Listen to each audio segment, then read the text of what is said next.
person who just, sold their startup for millions. Yeah. Or they win the championship, the confetti drops, the music swells, everybody cheers. But what happens the next morning? Right, the morning after. Yeah, statistically speaking, that is when most people just completely fall apart. It's true. We love the narrative of the clean victory lap, right? But today we are looking at why getting to the top is actually kind of the easy part compared to the crushing weight of just staying there. Well, it is the ultimate structural stress test. I mean, the landscape after a massive win, or even just during a really prolonged period of high stakes, it's fraught with pressure and expectation. Absolutely. Most individuals spend years preparing for the climb, right? Right. And 0 days preparing for the altitude. Preparing for the altitude. I love that. And that brings us to the core reality we're tackling in today's deep dive. We are examining this truly fascinating document. It's titled Resilience is a Lifestyle. Here's How to Wear It. It's a great piece. It really is. And the premise is simple, but kind of brutal. Everybody wants success, but very few people actually build the resilience required to carry it. Yeah, to actually hold that weight. Exactly. When the real pressure hits, when the spotlight gets hot or the foundation shakes, people just lose their direction. So our mission today is to completely abandon this cliche idea of resilience. Right, the whole motivational poster vibe. Yes. We are throwing out the concept of resilience as a poster or a temporary state of mind that you just desperately try to switch on when things go wrong. We are exploring how resilience is actually a core identity, It's a lifestyle. a lifestyle that you actually wear, both metaphorically in your demeanor and literally, like in your physical presentation. Moving from a superficial understanding to a structural one, I mean, that Yeah. changes everything. Resilience isn't an emotion. It is an architecture. Okay, let's unpack this because I'm so incredibly excited to just dismantle this whole idea of the overnight transformation. Me too. To understand how to build real resilience, we first have to look at why our current culture gets it, well, completely backward. We live in a society that is utterly addicted to comfort, right? Oh, 100%. It's optimized to eliminate friction at every possible turn. I mean, people want the championship trophy delivered to their doorstep by a drone. They really do. They want the rewards of the race without ever sweating or pulling a muscle. And because of this, there is this massive misconception that resilience means never struggling. Right, that it should just be easy. Yeah, that if you are truly strong, you just breeze through life completely unbothered. But the source material explicitly rejects this. Totally rejects it. It says resilience is feeling the pressure, taking the hits, facing intense uncertainty, and continuing forward. Not flawlessly, but consistently. What's fascinating here is the underlying psychology of why people break under pressure in the first place. Okay, tell me about that. Well, when you live in a friction-free environment, your brain's threat detection system becomes highly skewed. We see this in modern anxiety levels all the time. Sure. Without regular exposure to manageable stressors, the nervous system starts treating like a delayed email or a minor critique, like a literal survival threat. A survival threat just from an email. Exactly. You cannot build muscle without the resistance of gravity, and you cannot build neurological adaptability without discomfort. That makes so much sense. Right. The struggle is not a sign that you lack resilience. The struggle is the actual mechanism constructing it. I love that distinction. We tend to treat resilience like like a fire extinguisher. That fire extinguisher. Yeah, it sits in that little glass case on the wall, completely ignored 99% of the time. And we only try to break the glass and use it when the building is already engulfed in flames. That is a perfect analogy. But treating resilience as an emergency tool leaves your daily baseline completely fragile. The document argues that resilience has to become part of your habits, your standards, your actual energy. Yeah. It's a shift from seeing yourself as fragile to seeing yourself as adaptable. Think about the biological difference between those two states. A fragile system requires perfect conditions to survive. Right. The temperature has to be just right, the soil has to be perfectly balanced, or the organism dies. Right. But an adaptable system, it uses volatility as fuel. When bad news hits an adaptable mind, it isn't processed as a threat to survival, it's processed as new data. Just data. Wow. But that cognitive shift, it doesn't happen by just reading a quote on Instagram. It has to be neurologically trained through daily repetition. So how do we train for that on a random Tuesday? Yeah. If growth requires resistance, we have to operationalize this. We do. The material breaks this down into actionable pillars, starting with the reality of our daily motivation. Basically, anyone can take action when they feel inspired. Sure, the sun is shining, you had a great cup of coffee. Exactly. The path is clear. But resilient people, they completely separate their actions from their emotional state. The first pillar is that they keep going when they absolutely do not feel like it. There is a massive dopamine gap between intention and execution. A dopamine gap. Yeah. Inspiration floods your brain with dopamine, making the action feel effortless. But inspiration is incredibly cheap, and it's entirely fleeting. Oh, it goes away so fast. Right. And when that chemical high wears off, the brain immediately seeks the path of least resistance. Resilient individuals have trained their prefrontal cortex to override that primal urge. They just push through. They don't wait for the mood to strike. They execute on their baseline standards regardless of the neurochemical weather. But wait, I have a little pushback here that I think you listening might share, especially when the text moves to the second pillar and tells us we need to stop escaping discomfort. Okay, let's hear it. Does this mean we should constantly be seeking out misery? Like, are we supposed to sprint toward burnout and just live in a state of perpetual suffering just to prove to ourselves that we are tough? If we connect this to the bigger picture, it is not about masochism at all. It is about the difference between masking a symptom and curing a disease. Think of it this way. You wouldn't treat a broken leg by just taking a heavy painkiller and walking on it, right? No, definitely not. Because the painkiller numbs the discomfort. But the bone isn't healing. It's actually sustaining more damage. And eventually, the structure just collapses. Oh, I see where you're going with this. When we run from everyday emotional discomfort, reaching for our phones, distracting ourselves, overeating the second we feel stressed, we are just taking the painkiller. Wow, we are just numbing it. Exactly. The text is urging us to stop numbing the friction. Life provides plenty of natural discomfort. A difficult conversation with a colleague, a creative project that is failing, or even just waking up exhausted. Yeah, everyday stuff. Right. Sitting in that friction without escaping is the cast that allows the emotional bone to set and strengthen. You stop taking the painkiller and let the bone actually heal. That makes so much more sense. We aren't chasing the storm, we're just refusing to hide in the basement when it naturally rolls in. And surviving that friction naturally leads to the next crucial phase, the third pillar, which is building self-trust. Every time you face that discomfort and follow through on your intentions, you are proving your own capability to yourself. We often ignore the internal architecture of habit formation. Deep in the brain, the basal ganglia does not differentiate between a massive failure and a tiny broken promise. Wait, really? It treats them the same? Yes.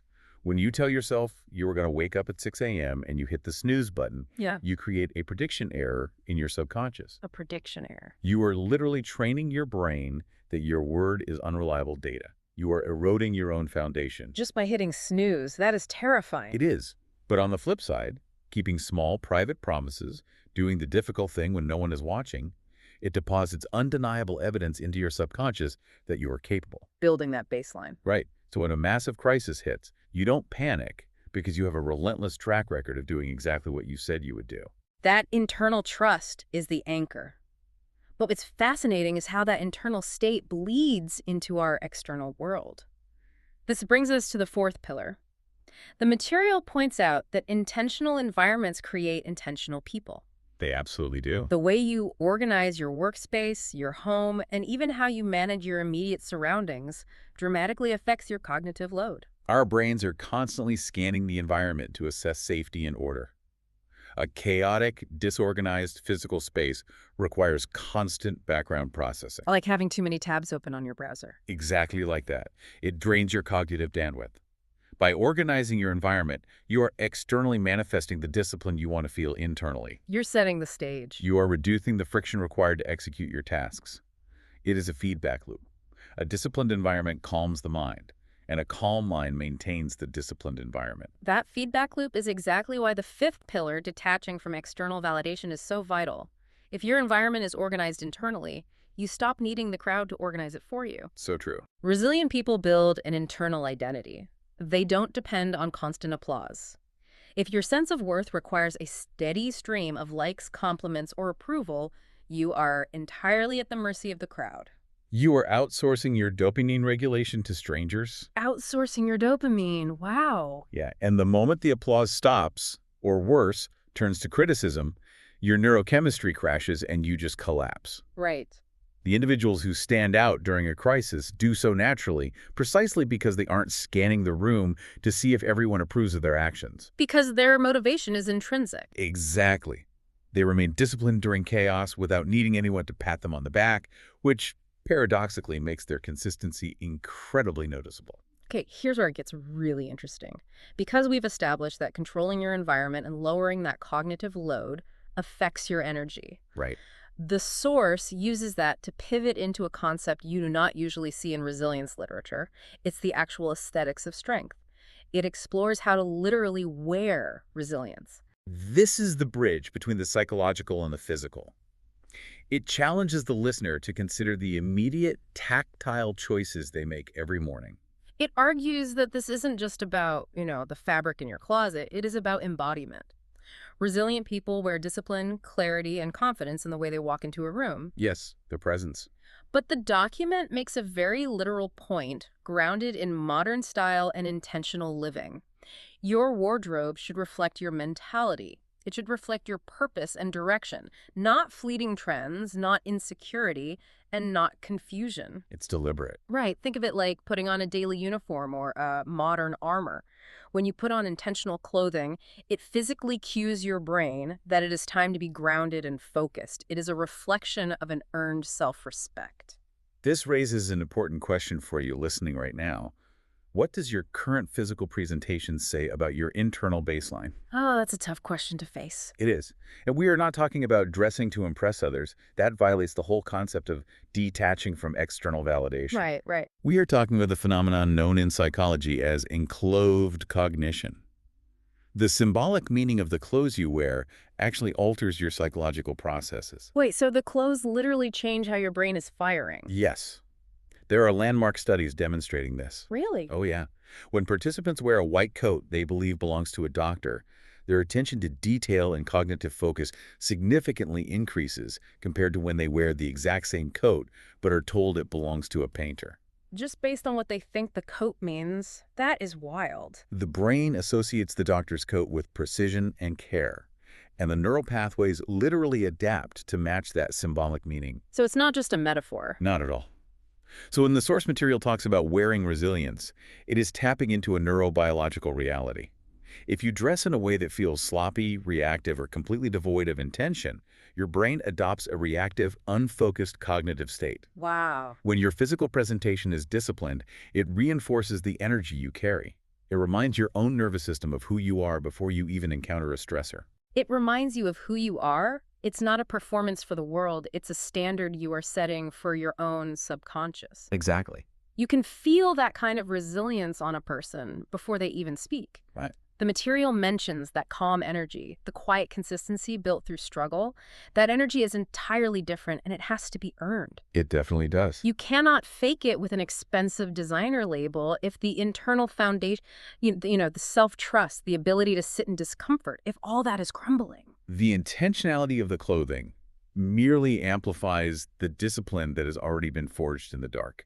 It is the visible manifestation of invisible work. Invisible work. I like that. If the internal structure is hollow, the external armor is just a costume.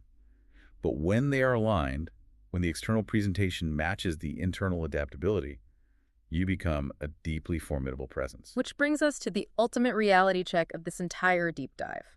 We've explored the mechanisms of building self-trust. We've looked at why we need to stop numbing our discomfort. We've even broken down how to literally wear that discipline through enclosed cognition. But what forces us to actually put all of this into practice? The text delivers an incredibly harsh, yet completely empowering truth near the end. Nobody is coming to save you. It is a profound neurological reset. Nobody is coming to save you. It's heavy. It is, but as long as you believe a rescue ship is on the horizon, your brain will withhold its full capacity. It will conserve energy. Because it thinks help is on the way. Exactly. When you truly, deeply internalize that no one is coming, that the cavalry does not exist, it forces adaptation. It strips away the waiting. You stop waiting for the perfect mentor. You stop waiting for the economy to shift or for that magical burst of morning motivation. Yeah, you just act. Because at some point, growth becomes a stark, conscious decision.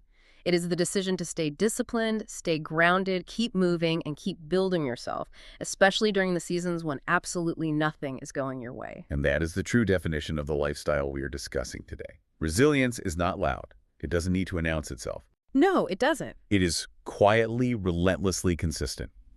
It is simply waking up and choosing to execute your standards anyway. It is carrying yourself with purpose when the outcome is entirely uncertain.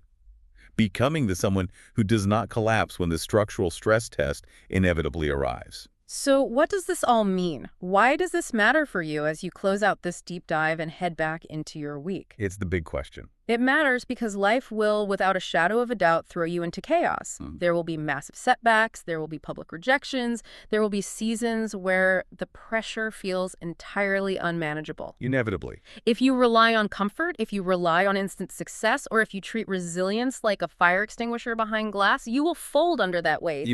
But by adopting adaptability as a lifestyle, by building that internal self-trust and reflecting it in your environment and your physical presence, you change your entire trajectory. You will be the one who remains calm. You will stand out naturally, not because you are begging for applause, but because you have built a foundation capable of carrying the actual weight of your own ambitions. You transition from someone who merely survives the pressure to someone who is actively refined by it. You wear the resilience so consistently that it becomes completely indistinguishable from who you are. Which leaves us with one final thought. We started by talking about the illusion of the victory lap and the messy reality of the pressure that hits the morning after. The morning after, right. So I want you to think about tomorrow morning. If you had to dress for the exact level of resilience you need to embody for your biggest current challenge, the absolute hardest thing you are facing right now, what is the very first thing you would put on tomorrow morning? And how would that single intentional choice change your posture before you even walk out your front door? Wear it well.